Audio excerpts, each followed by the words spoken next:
So welcome everyone to this Giving Women panel. As most of you know, Giving Women has a mission to try and involve many women in the support of projects for women and girls. Our vision is really also about what we sometimes say professionalizing philanthropy, and trying to enable projects to really go as far as they can to really improve the lives of the most vulnerable women around the world. This conversation today is one that's very dear to my heart, given my role as in a funding organization, and knowing how complex it is actually to really do what our heart says, which is to really try and enable populations to really improve their situation. But when there's funds involved, it gets very complicated because there are power dynamics there. At Giving Women, we don't have funds. We just provide technical support, but we also don't delude ourselves. We did for a while into thinking that the power dynamic is not still there. And so this conversation today is really important because we're giving a chance for some of our project circles, so the projects that we support, to share with us what works, what doesn't work, in enabling them to really capture that power and really drive the change for their communities. So I'm very, very excited to have this stellar panel, also with others apart from our project circles, but particularly doing this conversation in a different way than it's been done before by giving the voices to the people in the field. So I'm going to hand over to Takhani, who is our moderator today. Thank you so much for taking this on, and I hope you all enjoy this panel.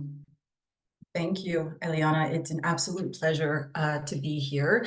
So I think it's important to start by contextualizing what we mean by philanthropy and who we characterize as philanthropists within the Giving Women context and within the scope of the discussion today. So I'll attempt to provide a super brief overview of how the practice of philanthropy came to be, or really evolved to be. So throughout history, philanthropy has been driven by a range of motivations, including religious beliefs, moral values, corporate social responsibility, sustainability, and of course, personal convictions. And it's with this vantage that we discuss philanthropy today, defined in its broadest terms and reflective of the Greek meaning of the words love of man and humans. Within the Giving Women community, philanthropists are characterized as anyone who gives support of others or moves funds with the intention of improving the lives of others. That may be, and is certainly not limited to, corporate family office, international development, or individual giving context. It's worth noting that the practice of philanthropy really began to professionalize with industrialists and titans of industry who sought to obtain license to operate in communities most affected by their commercial activities or where these commercial activities occurred. So this is largely in an American context, increasingly in Europe, with some nascent and newer exposure in the Chinese and Asian context. Philanthropy has also been driven by more personal and commercial objectives around reputation, legacy building, political influence, and of course, tax amelioration. This reality has allowed philanthropists to shape social outcomes by circumventing some tax revenue away from government and achieving greater ownership of how community and societal development may occur. What has then emerged is an industry and practice that has evolved to consolidate a lot of decision-making power in the hands of non-practitioners who more often than not do not come from the communities they seek to invest and impact. And I think that's where the duality emerges, right? While the commercial underpinnings of modern philanthropy has certainly led to power imbalances that many agree are colonial in nature, there's also a very real desire by philanthropists and implementers alike to get it right. Put differently, we all have a vested interest in a philanthropic practice that is competitively effective, impactful, and innovative. And I think we agree that there's greater urgency and responsibility there, given the growing complexity of community and global challenges. So the question we then face is, how can we reconcile the power imbalance embedded in philanthropy and thereby decolonize the practice, given its historical and commercial underpinnings? I'm particularly excited to moderate this discussion because in true Giving Women fashion, we'll hear from the individuals at the forefront of the issue, whose leadership, experience, and expertise may help us unpack what it is tough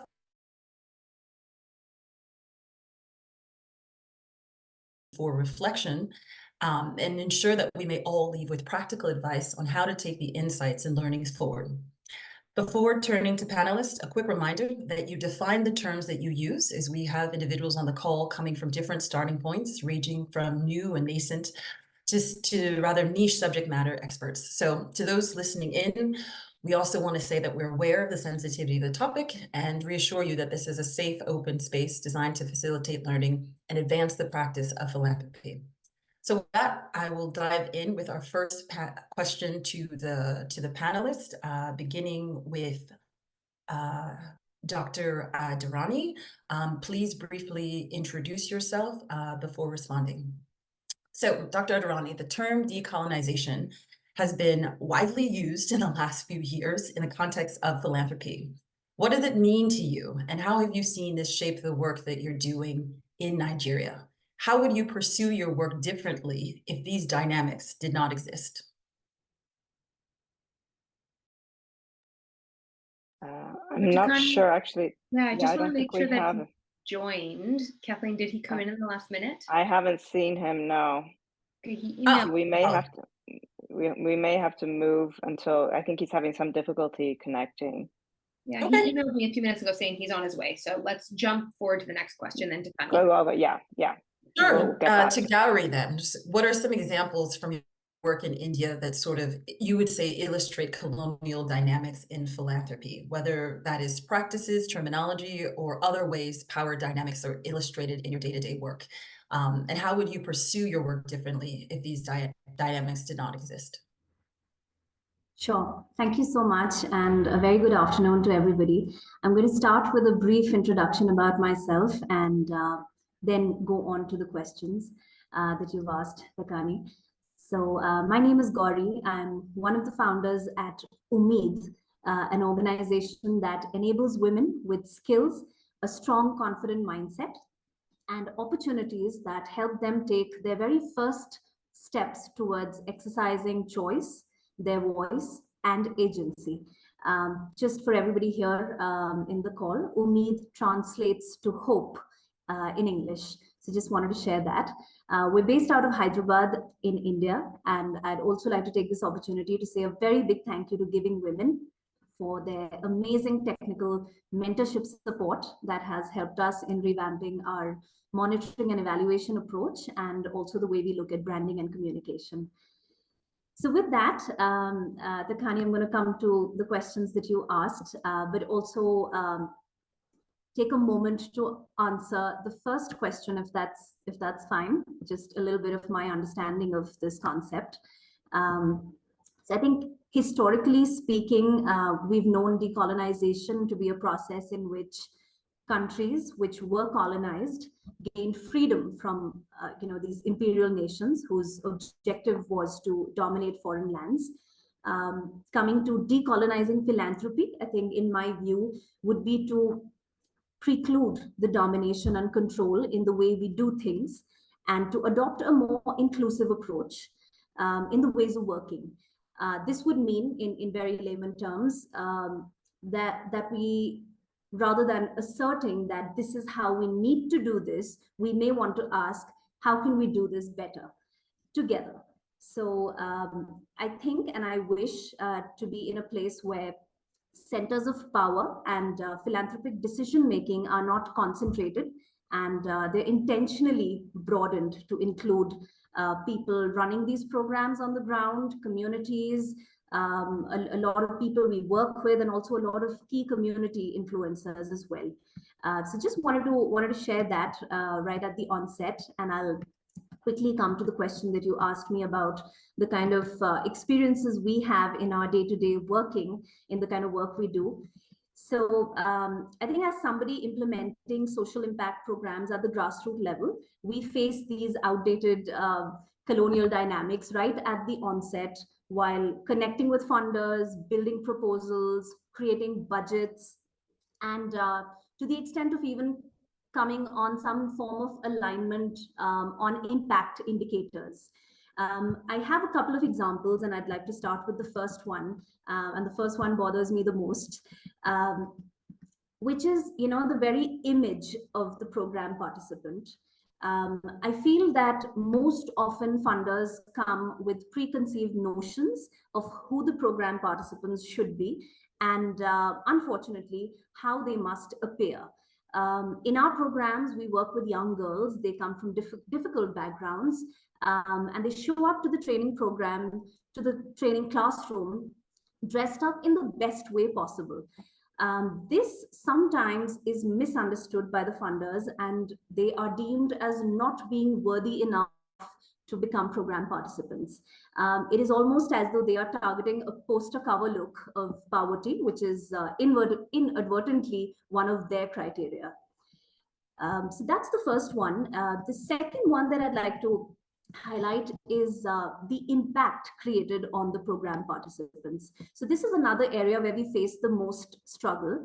In an organization like ours, where we're relentlessly working towards enabling women take charge of their lives, enhance their ability to exercise their choices, their voice and agency, it is unfortunate that the definition of impact in the eyes of a few funders is only restricted to being able to secure a job.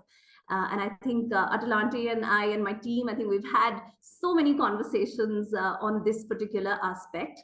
I think competencies like decision-making, leadership, having influence on their families, and also being able to effectively take decisions about their health or their family's health are not deemed as worthy skills to qualify as impact.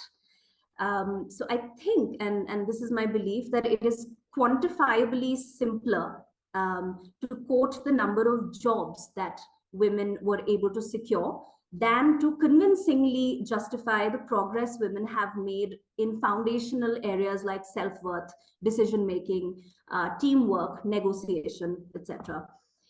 So that was my second point. I do have two more. Takati, please do let me know if I'm overboard with respect to time. Sure, you have time for another one. Okay, sure. So I think in that, since I have time for one, I think I would like to focus on this concept of cost per beneficiary. And I do see a few smiles here. I'll just explain the concept and then obviously get into the wording of it as well. But cost per beneficiary is basically equal to the total program cost divided by the total number of beneficiaries.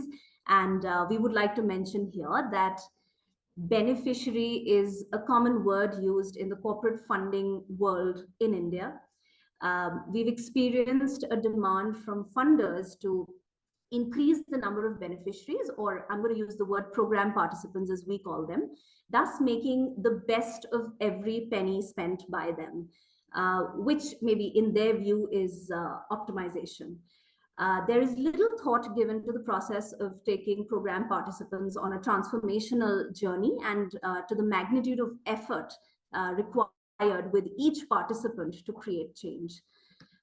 So those were my three, and I think these prevalent practices really set the dynamic between those giving the funds and those receiving the funds, in which the ones giving the funds effectively set the tone of the relationship or set the expectations of the relationship. And I think this behavioral pattern really contradicts the priorities of our program and also the sensitivities of the community. So I'll just pause here. That was great, Gauri. I think you offered some really clear and specific examples that help to further frame what we mean when we say colonizing or decolonizing dynamics. Just a brief follow-up question. What would you do differently, or what would your programs look like if these dynamics did not exist?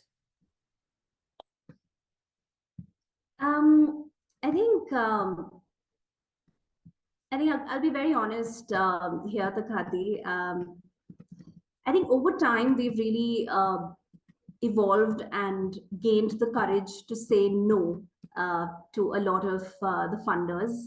And I think anywhere where we've felt that we've been asked to compromise on the program, we've really said no. And there have been instances where we've been told to just focus on job readiness and not focus on self-worth. So I think we in fact have the view that our programs should not be designed for the funders. We've very carefully curated programs which reflect the need of the community that we serve. And we sincerely intend to stay true to that. Having said that, I think if these dynamics did not exist, I think we'd invest a lot more time and energy in innovation.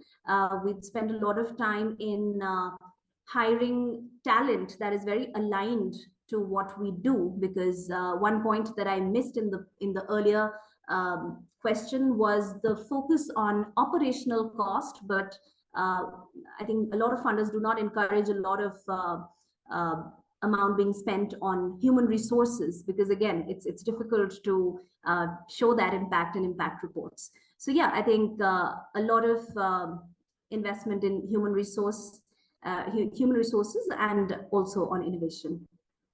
Thank you, Gauri. We appreciate that. I think we have Dr. Adereni on the call now. Unfortunately, yes, he's trying to log in, but I've lost him 4 times. He logs in and then we lose him. So let's go through, and then hopefully he's probably trying to find a more stable connection somewhere. So yeah, the reality.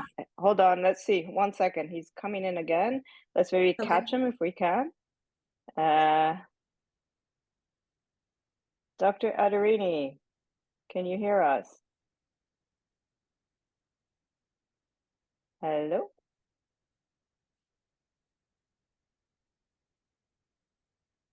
Yeah, I can hear you. Wonderful. Okay. Welcome to the call, Dr. Adereni. So we just had sort of a great start with Gauri, who gave us some really practical examples from India, from her experience with funders and how they have managed to work through them, but also contextualize for the people on the call what they look like in practice. And what I'd like to do now is get your view on sort of the term decolonization that's been widely used in this context of philanthropy. How do you experience it, and how has it shaped your work in Nigeria? Yeah, so thank you. Yeah, so for us, because of the kind of work that we do, we tend to attract a lot of impact investors, philanthropy. I mean, even a lot of for-profit institutions sometimes approach us in terms of trying to fund some of the things that we do, because technology is at the intercept of what we do. But the funny thing here is that one of the things I've come to realize is that sometimes donors do have like what they are looking for when they are coming to you. It's not about what you want to tell them, right? Sometimes you might have a very great idea, and I'm just saying this on the side, a donor might be like, for them to be able to fund you, they want to see that you have 90% of women on your team, right? It doesn't necessarily mean that you don't have a great idea. It's just like the template that they've already set at the background in terms of funding. Sometimes also, when they're coming to fund, they might have a perception that they want to be in charge of how the program goes, even though they don't understand the Nigeria, the way things work in Nigeria. Sometimes they just understand how things is meant to work. And maybe because of the fact that maybe they've had an experience with somebody, an institution they funded, an organization they funded, maybe in India, and they feel like that's the straight way things are meant to work. Then when they are coming to work in that line. So a lot of misconception, a lot of times most donors do have, that sometimes it might affect, if you collect the money that they're trying to offer, it might affect the work that you are also trying to do, right? So it's a lot. It's a lot, because one thing I've come to realize is that because they call the shots, there is a minimum way you can interfere in how the outcome of your relationship would go. So I mean, it's so much, a lot of time. So I think one of the things that I just sometimes want to say to donors is that or philanthropy or even impact investor, is that they should try to listen, try to understand, listen to the entrepreneurs on ground, because sometimes I find it very weird that somebody that has not even stepped their foot on Africa can tell you what is happening on ground, and they can say it confidently. and sometimes you just look at them and say that you don't think they know what they're saying, but you can't say it to their face. So it is important that donors start to listen, they start to understand what the entrepreneurs and those that are on ground are trying to tell them. And it's also important that people try to understand that entrepreneurs are not just telling them what they think will work, they are telling them what can actually work. Yeah, so that's that. And as a quick follow-up to question, how would you pursue your work differently, or what would your work your programs look like if you didn't have to deal with these dynamics? How would it change your day-to-day operating? Yeah, so if I don't have to deal with this dynamic, I feel we will have grown so well. So what you were trying to ask me now is that if I don't have to worry about which fund is coming in next month, or are we going to get this funding, we will have grown so well. Because one of the work I do at Help Mom is to look for funding. That is just one of my major work. I'm not really involved in the day-to-day activities of the innovation, but there's something you have to understand. If to the activities of the innovation, nothing will happen on ground. So if I don't have to worry about how some of these donors think, if I don't have to worry about the fact that sometimes there's a way they are thinking that will make us not to get this funding, if all the funding that we required is given to us without too much talking, not too much talking, but too much going through the process, I feel we will have done so much, we will have scaled, and we'll have even done more than what Living Goods and Medic Mobile has done. See, guys like that, the people that run Living Goods, people that run Medic Mobile, they don't go through some of these acts that we all go through, like organizations like us go through, because most of the time they understand and they have good relationship with these donors. And a lot of time also, the white superiority plays. They want to give them money because they are white and they understand them. I'm not trying to sound as if this is like I'm trying to say my skin color is a disadvantage, but sometimes it is a disadvantage. So if I don't have to worry about this money, looking for money to scale, and having to talk to donors and explain myself 10 times on something that they should have understood at once, I feel like we will have grown so well and will have gone so far in the innovations and the things that we do. I'll give an example. I'll even give an example of someone. So an organization, I won't mention their name. They wanted to give us $50,000 and they told me to come to US 4 times. Why? What am I coming to do in US 4 times? Because if I come to US 4 times, you are still telling me to spend out of that 50,000 that you are giving me. That already, I'm already spending more than half of the funding that could have helped me to do a lot of things on the ground. You keep telling me, oh, you want me to come to US fellowship. We can do all those things online. So I think donors have to understand that give people money to achieve actual outcomes rather than going on a parade of travel that sometimes they don't lead to anything on the bottom line. I'm not saying traveling is wrong, but I'm saying that if it has been like once, going to the US once, that would have been a problem. But they were not flexible. It's either you come 3 times or they won't give you they won't give you the funding. So I think all those kind of restriction and all those kind of things make me question the reason they were even doing that in the first place. Are they doing it so that a lot of people can perceive them as being giving people money in Africa, or are they just doing it for their own ego and for their own organization perspective? So those are some of the things that we faced on our own end. Thank you, Dr. Afereni. That was incredibly eloquent, and I think that you did an excellent job of articulating a lot of the frustrations that smaller organizations hear. And I think it's important on this call to contextualize the experience of the people on the ground every day trying to do this work and trying to scale this work, but also innovate. And there's a real opportunity on the part of funders to provide patient capital and the space for innovation to achieve an even greater impact. With that, I want to switch focus a little bit to some of our practitioners on the call to discuss some of the challenges and the barriers. We have Alisha Miranda on from IG Advisors, who has done a lot of work across funders to help them to navigate some of these challenges and to improve and strengthen the sector at large.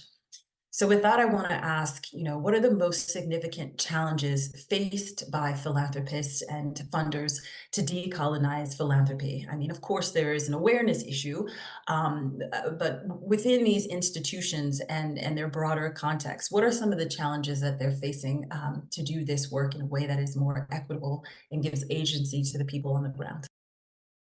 Thank you, Takhani, and thank you, Giving Women, for having me on the call. Just very briefly, my name is Alisha Fernandex Miranda. I am the chair and former chief executive of IG Advisors. And IG is a London-based strategy consultancy. We work with individuals, families, foundations, and companies on thinking about their giving, but we also work with charities and nonprofits on their fundraising strategies, coaching, and governance. And we set up IG in 2011 because we felt like it was very difficult to give advice to donors if you didn't actually understand what was happening with nonprofits, what were the challenges they were facing, and vice versa. You could give better fundraising advice and better strategic advice to nonprofits if you knew what donors were going to be thinking, saying, asking what their pain points were as well. We have evolved a lot in the time that we have been around since 2011. And our kind of big mission at the moment is something we call Fix the Flow, which is putting a lot of our efforts, in addition to our consulting work, to working with clients, as well as innovating around ideas that will help make the flow of funding more effective, get it into hands of people who can really use it, and to start to really question some of these ideas that we've always had about philanthropy, what makes a good partner, what makes strong impact, and to really challenge a lot of the status quo. So I'm very excited to have this conversation. And I started in philanthropy almost 20 years ago, which is like insane, actually, because I'm basically 25, so I don't know how that really happened. But in 2 decades, I have seen so much evolve and develop, and I have seen so many very stubborn things stay exactly the same. There is a huge ecosystem out there of not just funders, but all of the people that support funders and the broader funding ecosystem that are incentivized to keeping things the way they have always been. Change is very difficult on an individual level and on a systemic level. And so I think that that's just one big challenge that everybody is facing in their operations, because no matter how much you change in your own kind of circle of influence, there is a much bigger, wider system out there that is struggling against wanting to change at all. So there's just really 3 things I wanted to highlight in terms of some of these strategic challenges. It could go on all day because there are quite a few challenges, but these are the ones I wanted to share with you today. So I think one of the first is that decolonization still remains pretty much a behind the scenes philosophy, even in going through with my team to kind of prepare some case studies for this particular call. It was really challenging.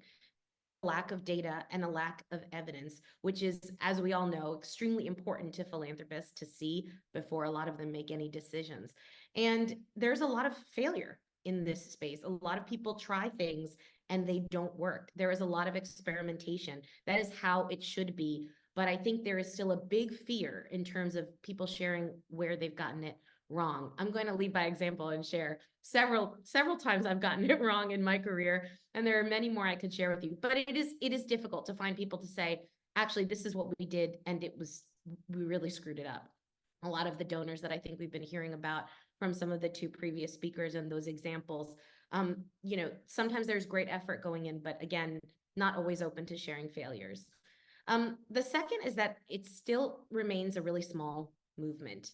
To really properly achieve decolonization, we need scale, and we just don't have that at the moment. I think it can be a hard topic to discuss because ultimately, thinking about decolonization as a donor means questioning yourself, your relationship with your money, how you feel you own your money, and it's a lot about questioning power. I think there is a ideological argument to be made about whether power is a zero-sum game or not. But I think with a lot of decolonization efforts, giving up power is kind of core to that. And that can be very emotionally and psychologically difficult for people to wrap their head around, especially if you're talking about family money, family foundations, and individuals. And I just wanted to share with you that I was at an event of family offices and their advisors and they did a quick survey of the room. This was in London. It was mostly European family offices. And 70% of them said that ESG, so forget about decolonization, just ESG in general, was unimportant or entirely unimportant to any decisions that they make, okay? 70% of the people in the room. That's where we are right now. And so I think it's important to have that context. And then finally, I think that there is a lot of really goodwill in this space, but sometimes it can still be difficult despite people's best efforts. I can think of so many critical mistakes I have made in my efforts in the last 20 years. And there's one I'm going to share with you today. I used to work at Standard Chartered Bank, a colonial bank by every definition of the word. That was one of my first kind of in-house jobs in corporate philanthropy after I left consulting, which is what I did straight out of grad school. And I was in charge of a program that was initially running in India. And you know, just everything from day one was about the bank being in control. So the decisions we made about who made a good partner, it had to be someone who could behave in a way that was aligned with the bank's expectations, right? That meant responsive communication. There was no allowances made for, let's say, if English wasn't your first language, which of course it wouldn't be in many of the markets that we were operating in. You know, they needed someone who could communicate effectively so it could meet the kind of bigger comms desires of the bank and the team, and part of the reasons why they were doing it. And I think of one particular challenge where we launched a longitudinal study. And for the bank, it was really important to get employee volunteers out there kind of conducting this longitudinal study. Forget the fact that they were not trained evaluators in any way. But you know, even the design of the M&E, it was almost a perfunctory questioning of our partners. The bank wanted to know the things they wanted to know. They had the assumptions they wanted to make. And we spent hundreds of thousands of dollars, frankly, on that study that went out. And it was just, you know, it didn't show that the bank was achieving any of the things it wanted to do. And it missed so many rich impacts that the program was having, precisely because we came from a place of control. We know what we need and what we want, and we went and did that. Even now I think about these kinds of issues all the time, and I still get it wrong a lot. So I think that there are so many people who are trying really hard, and they are not always going to get it right away. That's part of the journey that this is. Sharing it a bit more and trying to increase the size of our tent and our movement, I think, are key. Thank you, Alisha. I think that you offered a particular poignant and humble and honest perspective of the practice, and a framing that many people don't consider, right? A lot of the work we're doing here has been trial and error over time and has really been leaning towards the broader goals and objectives of the people that are giving money. And I think that you demonstrate how colonization has played its role from one of the oldest colonial organizations and sort of industries to date. So thank you for that framing. I now want to turn to Susan from the Equality Fund to sort of give us a bit more contextualization around how philanthropic organizations can invest in a way that creates agency within the communities most affected by colonial legacies. And specifically, what examples from your work and program design methods or the partners that you have directly or indirectly worked with, how have they given greater autonomy and self-sufficiency to these communities? Thank you. Hi, everyone. It's great to be here. Good morning from Canada. I have a few little boys floating around me having breakfast and getting on the bus to school, so apologies if you see tiny little heads coming in and out. I work with the Equality Fund. We're a women's fund, a global women's fund based primarily in Canada, and we're part of a movement of women's funds that I think were an innovation about 20 years ago. And 20 years ago or more, maybe 25, I think women started to realize there was lots of money moving around the world for gender equality. And almost none of it was actually getting into the hands of women. And Gauri beautifully, mentioned this concept of beneficiaries at the beginning of our conversation. And, at the Equality Fund, we never really use the language beneficiaries. And Takhani, I think this is part of, how do you take some of these ideas and concepts and turn them into, important practices? So beneficiaries for me it's kind of like having a husband who gives you an allowance, right? It's like he has the money, he earns the money, and he gives you some of the money, perhaps for the benefit of the family, and perhaps you have some decision-making authority over the money. But what if you make decisions about that money that your husband doesn't like? Does that mean the next time, it's time to get your allowance, you don't get an allowance? So this is kind of the mindset of women's funds. Like, we're not interested in treating women or thinking of women and ourselves as beneficiaries. We think of women as beautiful change makers, and we really work to put money into the hands of women and girls and non-binary colleagues that really have the influence, the experience, the wisdom, the networks, the communities that can affect change within the context of gender equality inside of their communities and their countries and their regions around the world. So I think that's one important element of just how we practice our work together. How do we talk about each other? How do we see each other? And when we think of power, we don't really think, I think at the Equality Fund, this has been an evolution for us. I think 5 years ago, we talked about shifting power, but that in and of itself just feels like we have the power. By default, that means the money, and we're shifting it to women around the world. But what's really happening is we're all stepping into this space together. We have a certain form of power that's in the form of money, and we recognize that, and we try to be responsible about that. But our money is useless without, the power of women around the world to affect change within their own context. So we really kind of try to think about, how do we orient ourselves to the type of power that we hold? How do we, as a primarily Northern-based global women's fund, think about how we can contribute into the feminist funding ecosystem? What's our kind of unique position and power? What is not our unique position and power? Where do we step back? Where do we step to the side? So, boy, it's getting busy here. Is it loud in the background, or are we okay? One of my boys is putting dishes away. That's his job. It's a bit distracting. No, it's perfect. It was so quiet here 5 minutes ago, but that's okay. It's okay, guys. Are you getting ready, or can you get changed in a minute? Okay.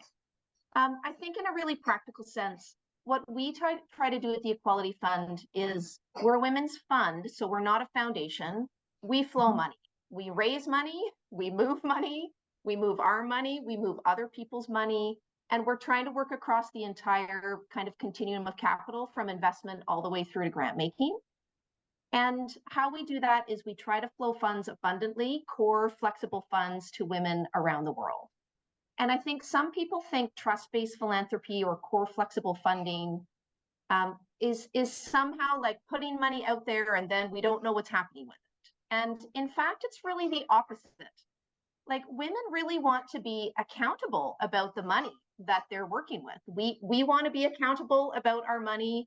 The women that we work with feel a huge sense of accountability around how they're using the money. But what we don't do is we don't do thematic funding. We do gender equality funding, and it's gender that's intersectionality. It could be gender and digital, it could be gender and climate, it could be gender and violence. And sometimes it's all of those things, quite frankly. We as women are not boxy people. We are beautiful, intersectional, complicated humans. And so are the businesses we run, so are the communities that we live in, so are our families. And so when we flow funding, we flow core flexible funding, and then we ask our partners, how do you need to use this money to affect change in your world?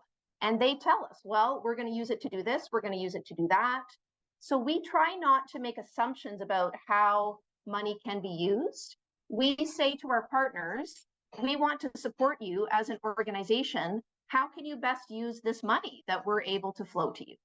And quite frankly, one of the biggest indicators of success for our organization is when we see an annual report coming back from our partners, because we have grant agreements. Canada has one of the worst colonial international development regulatory systems in the world. Felicity, I see you nodding your head. I feel like I've got a Canadian over there somewhere. But it's called direction and control. We're legally not allowed to move money without directing and controlling it. It's just the most horrible language I've ever heard. Anyway, we've worked our way around that legally. But you know, when a partner comes back to us, you know, with a report after a year talking about how they've used the money and what's happening, one of the biggest indicators of success is when an organization can say, we're using your money to pay our executive director, and we now have an executive director of an organization that's on a salary for the first time. We're no longer a volunteer organization. And why organizations do not allow their money to go into an executive director's salary will always be a shock to me, because it is the leader of an organization that enables the organization to become the beautiful organization and network that it can. So I guess I'll stop there. We do participatory grant making, we do core flexible funding, and I think we're actually in community and in relationship with, ooh, we're really getting into the cutlery now of putting away the dishes. We really try to think about trust-based philanthropy as being in community together. We have grant agreements. Our partners tell us exactly what they're doing. But because we don't do thematic funding, if they have to course correct and use their money for something different, it's a phone call, it's a check-in, right? Because, you know, we're not trying to line up 10 projects all oriented towards the same thing. And then if one of the projects changes, you know, well, what do we do about our own reporting? Right? So we carry the risk of reporting on our side. We carry the risk of trying to communicate to our donors the amazing things that are happening around the world, but that don't necessarily fit into boxes. And we try to work with donors that are forward thinking and realize that funding activists, funding movements, funding the core business of these organizations means that we're funding climate, means that we're funding policy and advocacy, means that we're funding women's shelters, means that we're helping women to, you know, to get out of prison who have been incarcerated for having abortion when it's no longer a crime in their countries anymore. Right. So I'll stop there. Thanks, Takhani. Sue, that was excellent. I feel like we should clone you and put you on billboards all over the world. I also think it's just super, super important for people to hear from funders that are doing it well, right? It's all well and good to sort of point fingers at each other and say, well, you could do this better and you could do this better, but it adds even more value to show people examples of what good and what great looks like. So thank you for that. And so as a follow-up question to both you and Alisha, and so you touched this on this a little bit when you spoke about success and these indicators of success. I think it's important to contextualize for the callers differences that you guys have found in the funders that are making these shift in dynamics, right?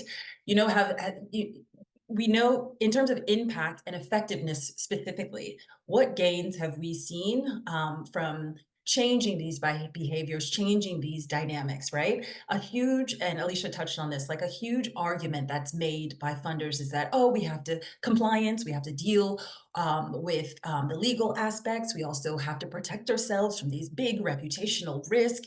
So can you speak a little bit about the extent to which these are overstated or not, and then come in with some more sort of practical solutions for those that are hoping to implement and put some of this into practice? Sue, how's your breakfast crew? Do you want to go first, or do you want me to go first? Over to you, Alisha. Thanks. You know, I mean, the thing is that I would absolutely call out the Equality Fund as someone who is doing this extraordinarily well. Been following your journey and your leadership since you guys started, and just, you know, truly living the values that you have set out. I wish there were many others. I think that on a lot of anecdotal levels, I can tell you about, from an individual who's giving, the joy that they have gotten from shifting some of their mindset and their funding practices to be more about flexible funding, unrestricted funding, long-term funding, and seeing how that relationship evolves and develops on a personal level and the impact that it can have. But I think that in terms of real evidence, I can tell you without question that all of those fears are massively overstated, but it's very hard to point to specific data that I can give you yet. I'm hoping that we're going to get there. But I think in terms of kind of practical advice for taking this forward in your own journey or your own organization, there are really 3 things that I would share. The first is just kind of building off something that Sue said around assumptions. You know, I think that it's not often that we really sit and question the assumptions that underpin how we do things, why we do things the way we've done them. But an audit of your processes, even your vocabulary that you use when you're speaking or communicating with the partners that you're funding is really key. There's an example that I love of a Canadian organization. It used to be called Girls 20. They're now called Fora. And they had a program called Rise on Boards, which was about getting young women onto corporate and nonprofit boards across Canada. And they were really struggling to recruit women from Indigenous communities to come and be part of the program. So they asked around, they held focus groups. They really could not figure out why they were not getting these young women in. And what they discovered was that a lot of their vocabulary was immediately making some of these applicants feel like this was not a program for them. So they went through and they changed this, they looked at every word, every single word on their application form, and they were able to increase the number of applicants from these communities that they wanted. I just spoke to someone yesterday from Womankind Worldwide who pointed me in the direction of their 2030 strategy and their new funding charter. One of the things that they've put in there is that they will not compete with funding for any of their partners. So they both receive funds, they fundraise, and they fund. And they're not going to compete anymore. They'll be supporting their partners on bids, which is a phenomenal stake to kind of put in the sand. Now, that's going to come with its own challenges, particularly as they have their own targets that they need to achieve. But I think that putting that out there publicly, looking at everything they're doing is really key. So 1, understand your assumptions and look at your processes, your vocabulary, everything you do. 2 is around collaboration. I think collaboration as a first place to start with perhaps more kind of robust efforts towards decolonization is great. We love collaboration, but it can also really mitigate some of the risk that people feel when they go into these situations. I was forever a huge fan of the With and For Girls Collective, who were a former client.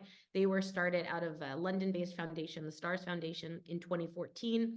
And they had funders including Novo, Empower, Comic Relief, Mama Cash. And these were very, very big, a huge range of funders in terms of how they approached funding. And they put in a small piece of money to a collaborative fund where decisions would be made by adolescent girls, 14 to 19 years old, who were paid, trained, and brought on to kind of make the funding decisions. So there was a first round of assessment that was done by the program officers that met all of their important governance needs, that they were checking the boxes that they did, but the final funding decisions were made by the young women themselves.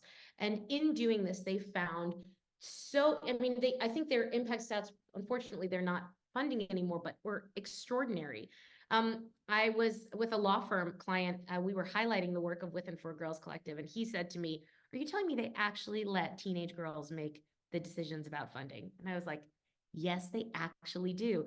And this was a very progressive firm, head of pro bono, not something that had crossed his mind. 2 years later, they had set up their own funding effort where they were supporting with pro bono support a number of refugees and new arrivals across Europe. And they set up this fund and they let those people decide where the funding was going. So I think collaboration can help. It's a great example. And then finally, nobody likes to hear this, but you have got to allocate budget and time towards these efforts, because to do things right, to properly think about them, is going to take longer, and sometimes it's going to cost more money. I worked on a piece of research with Oxfam. It was conversations with funders of women's organizations back in 2019. It's a great report that you should read called A Leap of Faith. And I was insistent that if we were going to put out the opinions of funders, that we had to bring in some of the partners that they were funding and to also get their feedback on what it was that they were finding. And this meant extending the timeline. It meant paying the funders for their time. It meant getting a room and getting people to travel to London for the day. All of those things, they did increase our budget. They did increase the time it took. It's a much better piece of research and more thorough piece of research because we did that. So I think that at the very beginning, when you're setting budgets, you need to set aside budget and time for doing this the right way. So those are my top 3 tips. That was great and super practical. Thank you. I appreciate such topical examples from a range of organizations, because I think that people struggle to sort of right-size their approach. So it's great to have examples from bigger organizations as well as smaller ones. Thank you for that. Sue, did you want to come in and add some pieces around the work that you're doing? Sure. I think fundamentally we need to rethink the questions that we ask ourselves, because asking beautiful questions, I think, opens up new possibilities. And I'll give you a really tangible example. We stepped into this space as a women's fund thinking, how can we make competitive grant making better? This system of, sending in proposals and not getting money, and how much time and effort it takes to attract, money from philanthropists and donors. So we kind of patted ourselves on the back and said, we're a women's fund, we're feminists, we're going to do this better. So we did this kind of two-step process where you just put in an org profile. You don't have to kind of do the whole bells and whistles. Just give us an organizational profile, because one of the criteria for the Equality Fund is that you have to come from the communities that you're serving.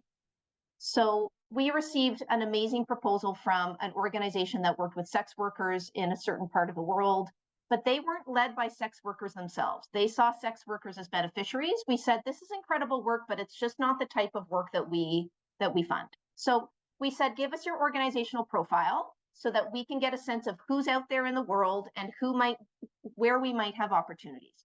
And then you kind of go through the process. And then eventually we got to the point, I won't go through the whole process, where organizations get invited in to put together a more substantive application. And then a global advisory panel, not the equality funds, makes decisions about the money, who are closer to our colleagues on the ground.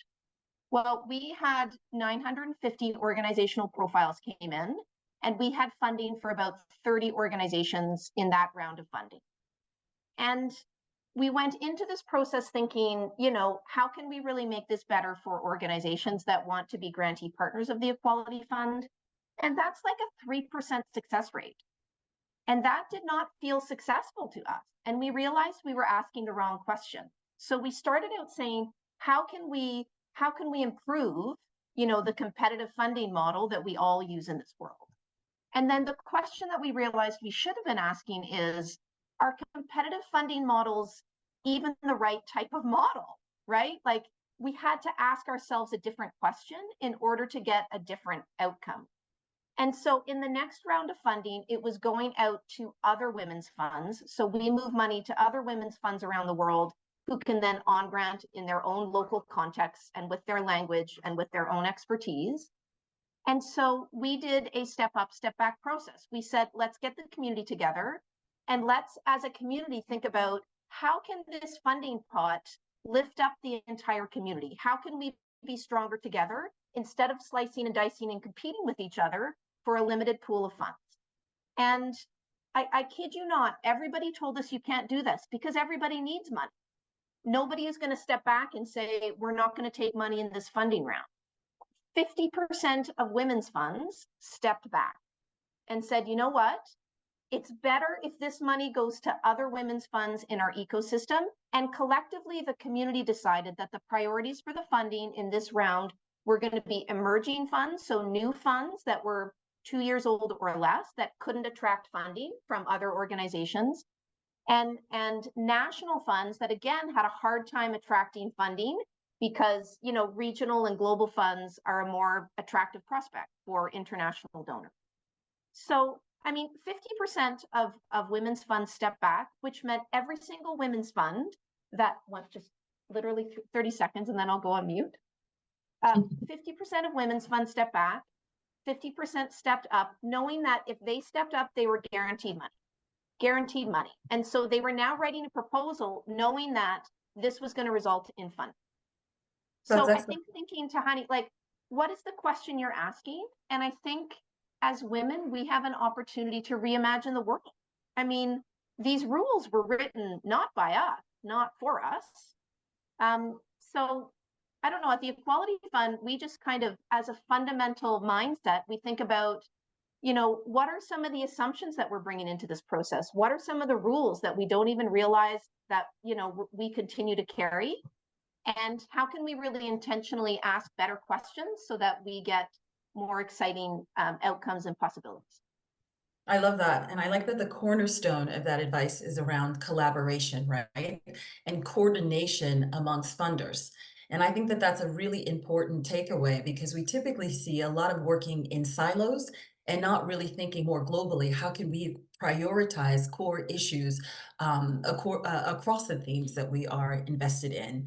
And so I think that while you look for funders, it's important to look at partners and potential collaborators, because that's a huge opportunity for both learning and more effectively putting the dollars where they need to go to the most.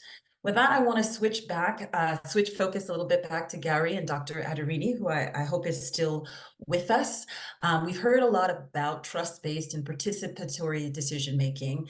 I mean, I want to give you an opportunity to make a case for it. What assurances can be put in place to encourage even deeper participation, participatory decision-making? How can we demonstrate increased transparency or challenge this notion of transparency in an effort to ensure that the communities most affected are designing these programs?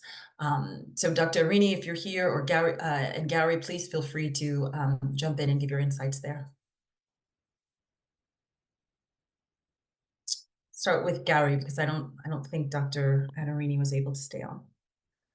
He is still on, but let's yeah, but we'll let Gauri start. Sure. So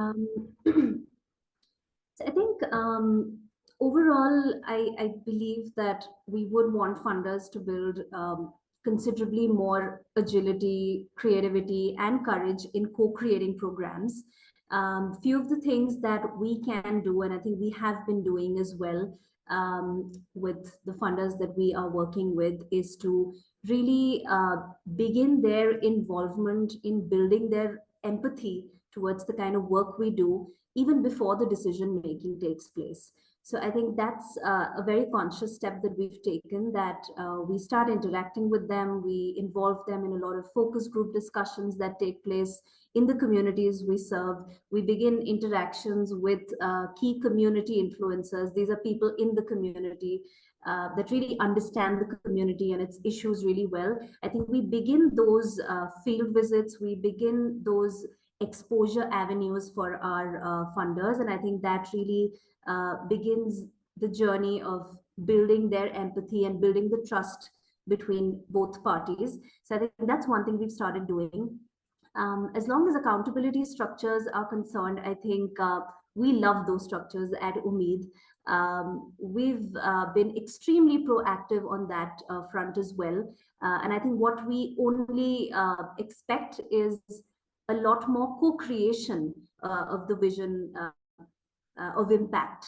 So I think that that's something, that's the kind of reassurance we can totally give. And I would like to say that recently we've had a funder who literally told us that we're giving you the money to fail.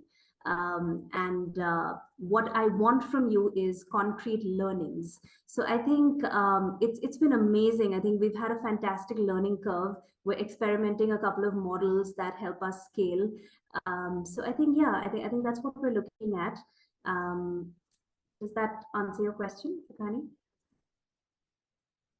Indeed, I think that was super concrete. I think co-creation is incredibly important, and there are a number of emerging studies that demonstrate the extent to which co-creation has led to more effectiveness, but also program sustainability. With that, I'll turn to Dr. Adereni to add some of his insights there. Yeah, so on my own end, I think more funders must be open to more collaboration to fund evaluations. And the reason why I'm talking about evaluations is because that is one of the things that at the end of the day helps you to grow and to sustain what you're trying to do. So one of them is maybe more funders should be open, help early stage innovators, early stage organizations, help them figure out what is the best kind of evaluation that you need to do that can make you attract bigger funding. Because at the end of the day, when you've properly evaluated the impact of the innovations and the programs you're doing, it is far more easier for you to get more bigger people to support your journey and support your work. might be in terms of my evaluation, can be in terms of RCT, can be in terms of A to B beta testing. It can be anything anyways that can actually show how impactful the work that you're doing is. If you look at Mackenzie Scott and you look at a lot of people that she has funded, you kind of understand that some of the things they also think about is very valuable impact. Even though sometimes, a lot of time when they give those monies, they don't follow up. The reason why I won't say they don't follow up, but there's no much on looking happening. The reason why I feel sometimes they don't do that is because they can see the impact of what you've done before and it is clear to them. And the only way you can show the impact of what you've done in the past is through evaluation. So I think a lot of donors that are supporting small organizations should start looking at supporting, so that when they help them get some of these evaluation right, they can put them on the path of sustainability. Look at any organization that has scaled. Look at any organization that has raised more than $10 million. Look at any organization that have like a budget of $5 million a year. You will understand better critically that they've done a form of thorough evaluation, and it is clearly shown that the work that they do is very impactful. And before they got to those places, there are people, donors that maybe collaborated with them to do some of this work. I'll share one example with you, which I think also is very relevant to this. One of the ways I like about the way Google funds is that even though they know that it's free money, they fund in a way of setting you up for long-term sustainability. What do I mean by that? They fund you in a way in which they collaborate with you sometimes to design some of these programs. They collaborate with you sometimes to evaluate some of these programs. They give you their engineers, they give you their resources, so that when some of those research comes out of the work that both of you have, your organization and Google has collaborated on, it can help you attract more bigger funders that can support your work. I'll give you an instance. Google supported one of our digital innovation in 2020. And when we're done with that, when we're done with producing that research paper that came out of it and also developing that innovation, it propelled us to get a bigger funding. They supported that innovation with like 20,000. When we got that innovation out and the research paper out, another institution, because of the fact that Google was the one that was in the process of helping us to develop it and they walked us through, another institution gave us $250,000.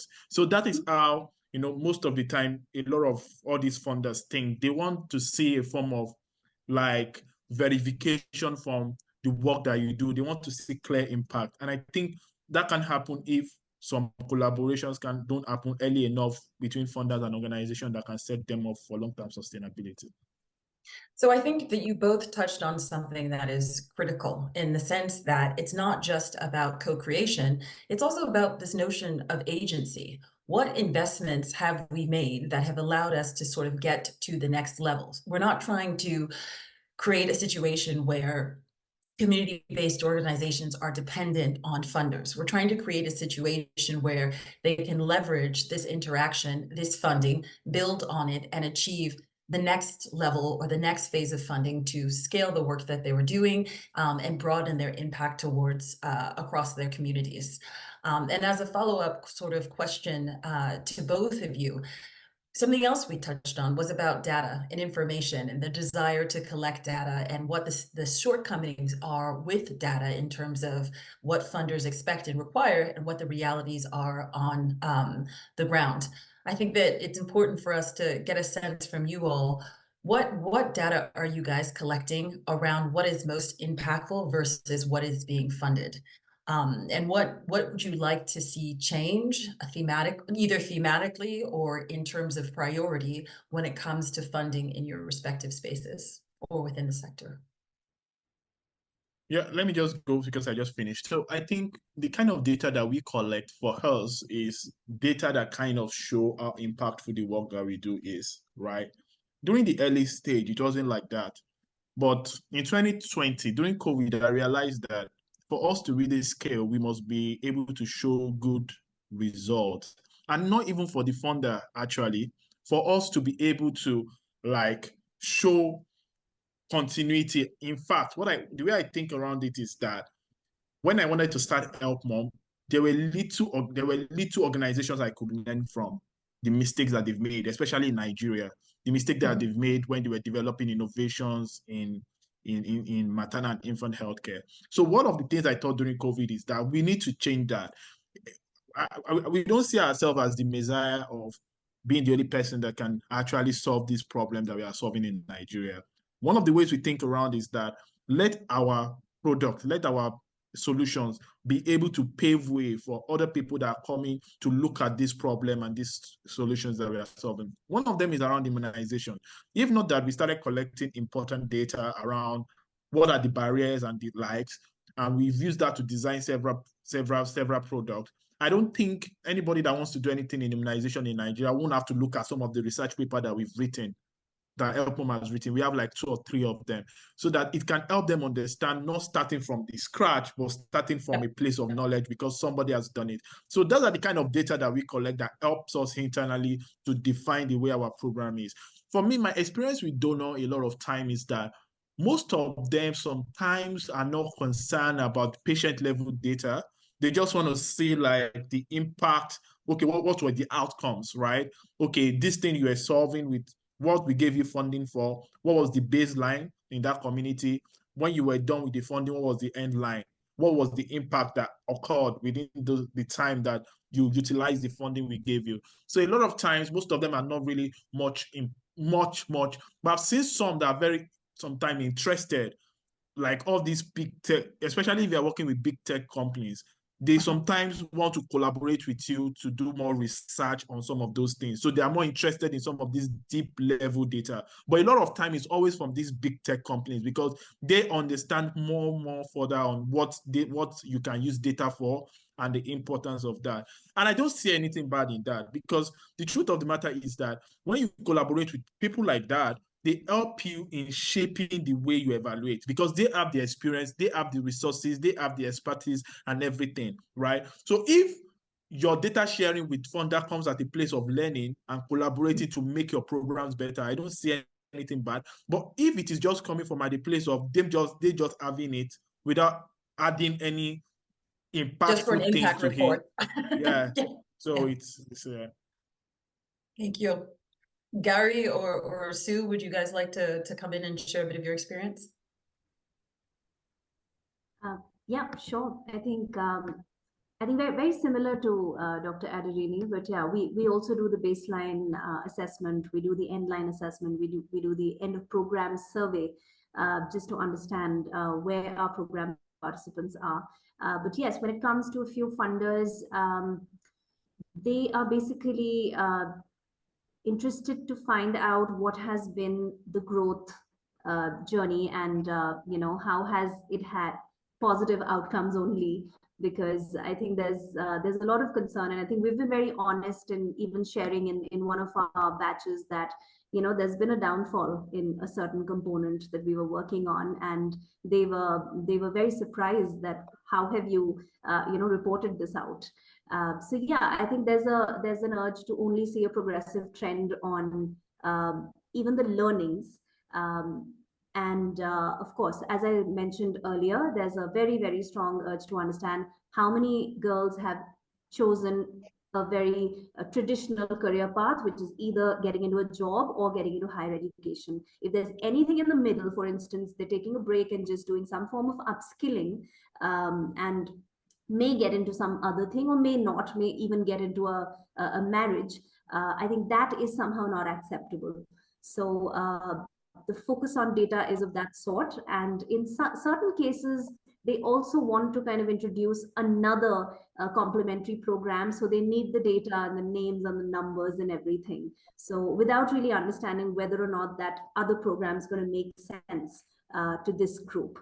So that's been our experience, but yeah, we have been doing these assessments to really figure out how are our girls and women doing on self-worth. Is that increasing? Is that not increasing? And what are the reasons? We're going back and figuring out why that's happening. We've also been figuring out how many girls or women are coming back and kind of giving back to the program and to the other fellow women. And lastly, how many women would recommend this program to other women? So I think those are also some data points that really help us take a lot of programmatic decisions. Thanks, Gauri. I'm all for assigning NPS scores to donors. That would be a great, that would be just a great idea. I was going to say, I mean, the Equality Fund is kind of in this middle squishy ground where we are the grantee partner of institutional donors, high net worth individuals who are using our platform to reach women and girls. And we are also the donor to grantee partners. So we see things from both sides of the perspective. We are always under major pressure from our donors to add more grantee partners into our portfolio.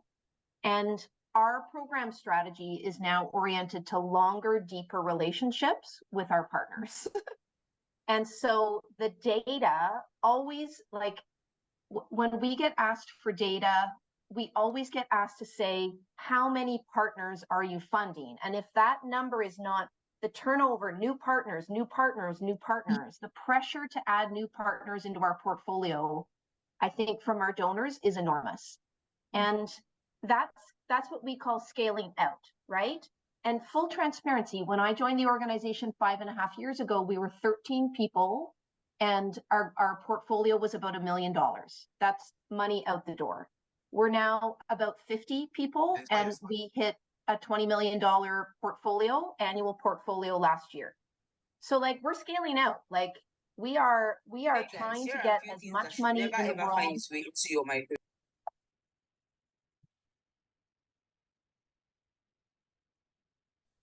Oh, I think he's, Dr. Adereni, please go on, Sue. I think he just muted. Sorry, I think I was just muted, but we're trying to get as much money out in the world as possible, right? Through kind of a feminist funding lens.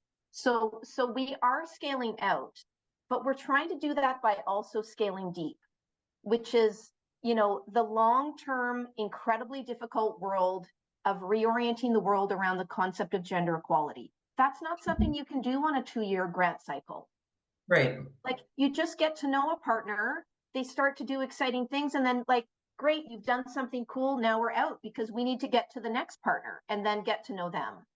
First of all, it's inefficient. Like it's expensive running calls for proposals. It's expensive being in trust-based relationships with partners. It's not efficient. But, our donors just want to see more and more and more and more. And, if you think about the rollback on rights and the anti-gender movement, this is a 50-year arc. This is a 50-year arc to get to the point in the United States where women do not have the right to an abortion anymore. This is not something that happened over a 2-year grant cycle. This is long-term funding that's been moving into the rollback on rights and anti-gender movement for 25 to 50 years. And I'm turning 50 this year. There are ladies on this call that are, mentoring to me. And you've seen this arc more than I have, I'm sure, in your lifetime. But we think we've made wins. And there's a rollback right now, ladies, right? Like this is the world that we're living in right now. And we need to think about committing long-term, flexible, deep funding to partners and changing hearts and minds and mindsets. And that's what we call scaling deep, right? They're scaling up laws and policies. They're scaling out, replication and duplication. And can we take one innovation that works and do it all around the world? And then they're scaling deep. And I think the blind spot is around scaling deep. Right. And it's hard to do. That was excellent. I think it does put a point on the importance of collaboration, because when you're working in silos and you're only funding these small little projects, to your point, you're not thinking of the longer term arc and the longer term investments that require to really be transformational. So another benefit of collaboration and participatory grant making is that you can see through the complexity and the time horizon required to really make a difference in a lot of these communities.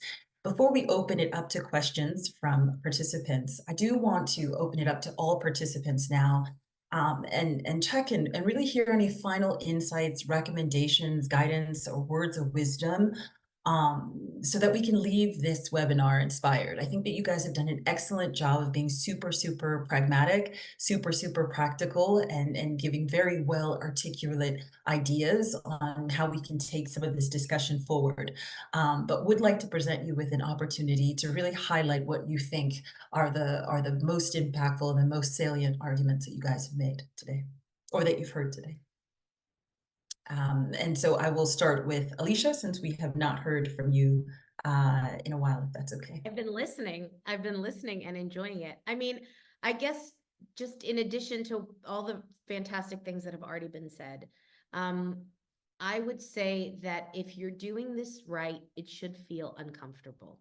So lean into the discomfort. Do not be afraid of the discomfort. Do not be afraid of the questions that might make you feel bad, the interrogations of things you might have done in the past that you think, oh, maybe I shouldn't have done that.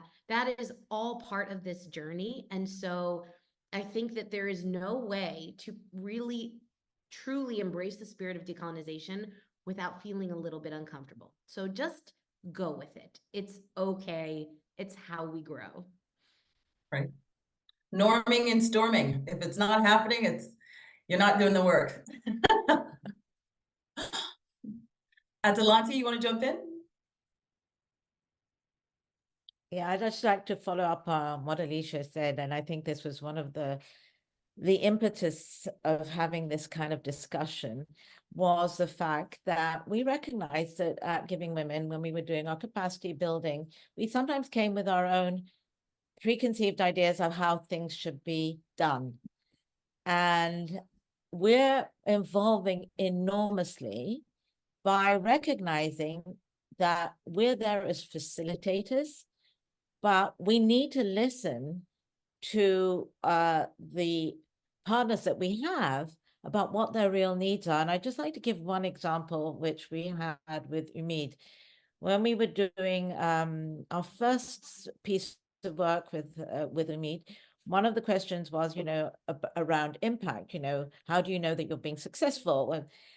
And what was so interesting was we went back and we discussed, what does it mean for one of the women who were part of the cause that her life was better? What are the things that changed in her life that was a real improvement?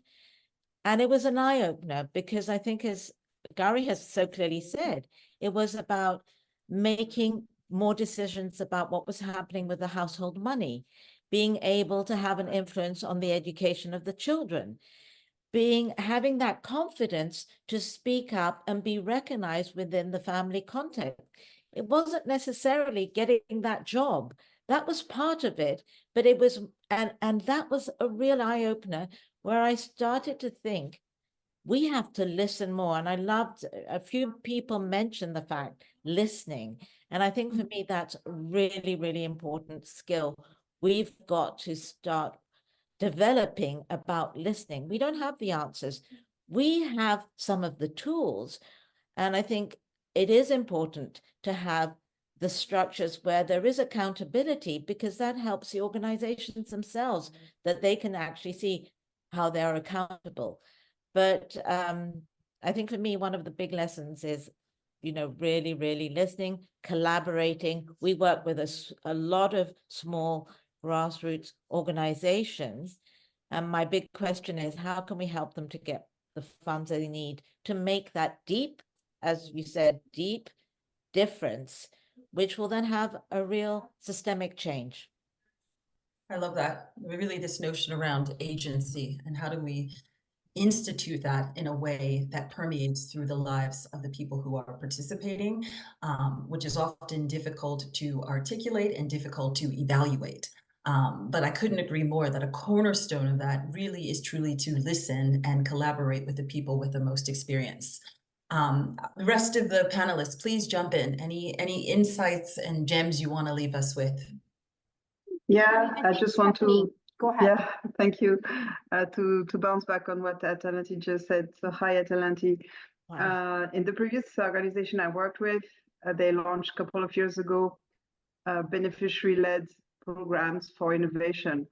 So it was UNHCR, so refugee-led, and you would be amazed the ideas and the creativity and also the cheap ways they find to put innovative solutions for themselves.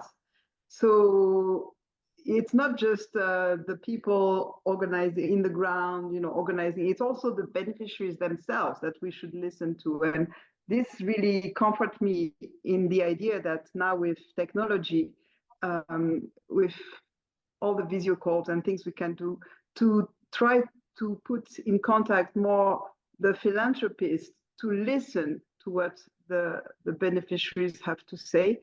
It doesn't take, many hours, just half an hour video call. Listen to what these people, they are human beings. They have a brain. They know what's better for them. So right. For me, I think the future of philanthropy is through this, I would say, face-to-face sort of encounters. So we bring these two worlds closer together to understand each other and to really, avoid this colonialistic approach to humanitarian work. Thanks, Stephanie. And on that note, I think any insights or any questions that anyone have, I would encourage everyone to kind of get involved.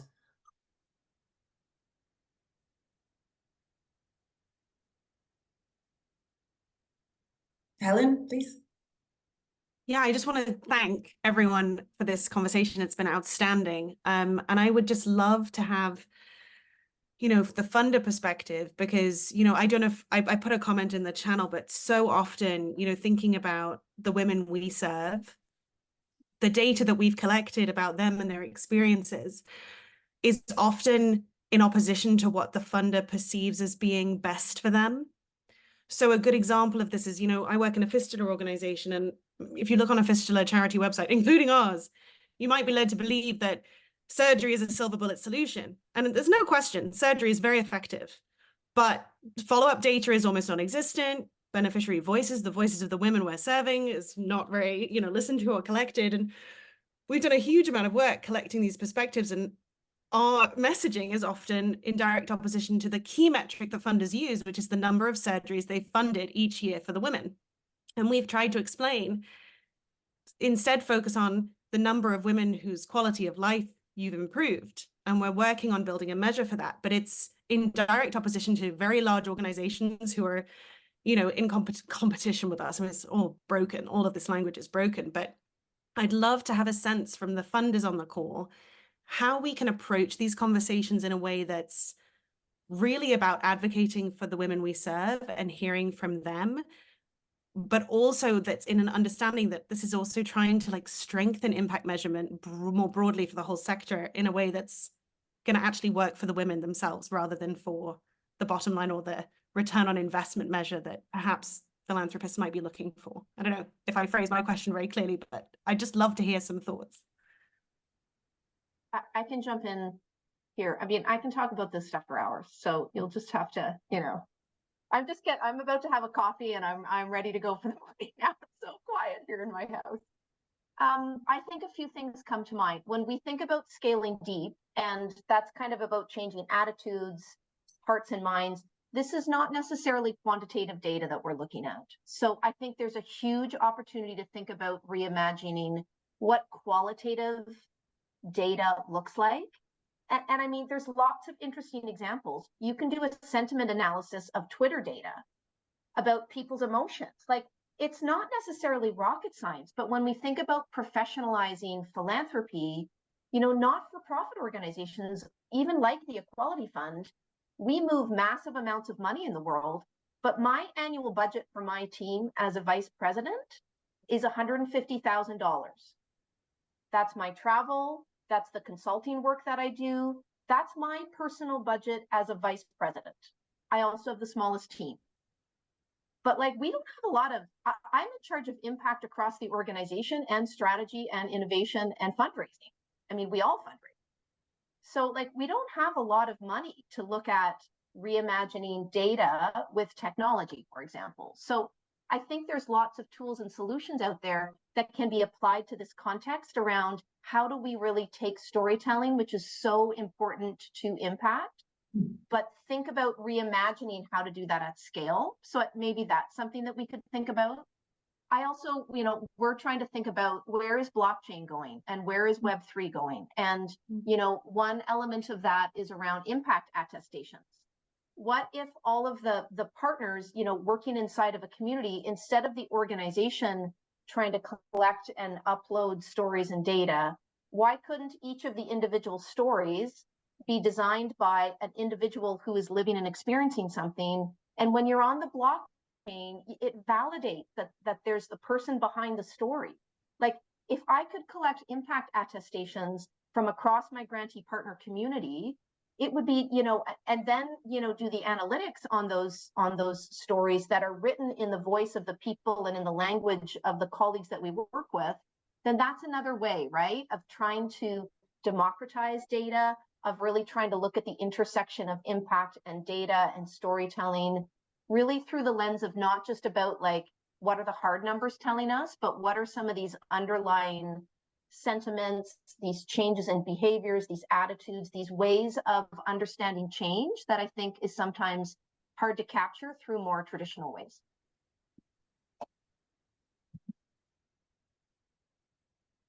I see a hand, Faith, and then Felicity. Faith, you're on mute. Unmute. Yeah. You can hear me now? Yep. Good, thank you. So I really want to appreciate the discussions that have just happened. They are important discussions. We call them hard but very necessary discussions, and it's a step forward. So during the discussions, I've picked a few points here and there, and I get to appreciate the fact that we are all understanding that working in a community and collaborating with the community is important, because it is the community that understands the processes that involves their day-to-day way of life. And especially, I work with the health sector, and this is very important, for example, in case of infectious diseases, to know what are the weak points, to know what are these silent diseases that they can emerge and maybe get out of the borders and cause a pandemic like COVID. You see, so they understand the process, they understand the gaps, and they understand what needs to be improved in order to make this sustainable. And by giving these communities autonomy and agencies, it is so important to realize that we are compounding the necessary positive impacts that we are bringing. And it is very important to funders, because by compounding this, then that means that there will be more value to it, and there will be reduced capital investment.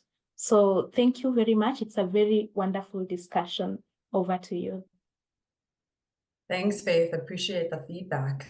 Felicity? Oh, likewise. I'm so glad I was able to join. I'm buoyed up, and I'm going to be taking that definition of beneficiary out to everybody, frankly. One of the things I wanted to say was it's made me think about not so much shifting power, but shifting effort. And that idea that women's, or especially women's focused organizations, women's led organizations have created different models of collaborative leadership, for example. And some of the things that we've been talking about, there's already technical capacity, for example, to allow people to submit responses in whatever language they want, and to do that, to simplify that, to make and share that information across a community. And I think there's something about I spend some of my week as a kind of cuckoo in a kind of tech startup space. And I always feel that I'm the person going, hang on a minute, what about the communities? How is this going to be used? And it feels to me that there's a massive disconnect at the moment between the potential of tech and the sorts of issues that we're talking about. And maybe there's also a requirement to come together to make a kind of collaborative request. And so the onus is always put on the individual organizations to solve that, to do that. And I loved your point, Sue, about that kind of sentiment analysis, that uploading. I've just done a piece of work, for example, which used a very simple tool called Community Box.